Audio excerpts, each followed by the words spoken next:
ഏതാനും മണിക്കൂറുകൾക്ക് മുൻപായിരുന്നു കൊച്ചിയെ നടുക്കിയ ദാരുണ സംഭവം അരങ്ങേറിയത്. അതിഭീകരമായ ശബ്ദത്തിന് പിന്നാലെ കൂട്ട നിലവിളി ഉയരുകയായിരുന്നു. അതിഭീകര ശബ്ദം കേട്ട് ഓടിക്കൂടിയ നാട്ടുകാർ കണ്ടതാവട്ടെ ഞെട്ടിക്കുന്ന കാഴ്ച.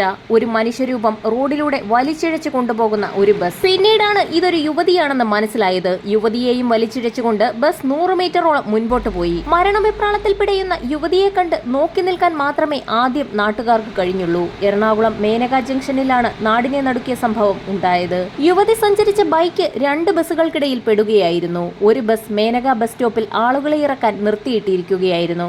ആ സമയത്താണ് മറ്റൊരു ബസ് അതിവേഗത്തിൽ നിർത്തിയിട്ടിരുന്ന ബസിനെ മറികടന്നത്.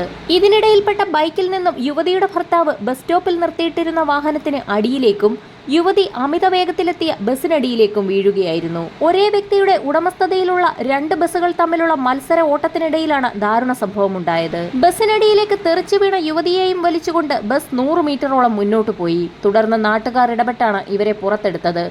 അതീവ ഗുരുതരമായി പരിക്കേറ്റ ഭർത്താവിനെ ആശുപത്രിയിൽ പ്രവേശിപ്പിച്ചു. ബസിനടിയിൽപ്പെട്ട സനിത എന്ന യുവതിയുടെ മൃതദേഹം എറണാകുളം ജനറൽ ആശുപത്രിയിൽ മോർച്ചറിയിലാണുള്ളത്. സ്വകാര്യ ബസ്സുകളുടെ മത്സരയൂട്ടത്തിനിടയിൽ ജീവൻ പൊലിയുന്ന ആളുകളുടെ എണ്ണം, വാഹന അപകടങ്ങളുടെ എണ്ണം എന്നിവ വർദ്ധിച്ചു വരുന്ന സാഹചര്യത്തിൽ ഇതിനെതിരെ കർശന നടപടിയെടുക്കുമെന്ന് പോലീസ് മുന്നറിയിപ്പ് നൽകി. സംഭവത്തിൽ 2 ബസ്സുകളും കസ്റ്റഡിയിലെടുത്ത് പോലീസ് അന്വേഷണം ആരംഭിച്ചു.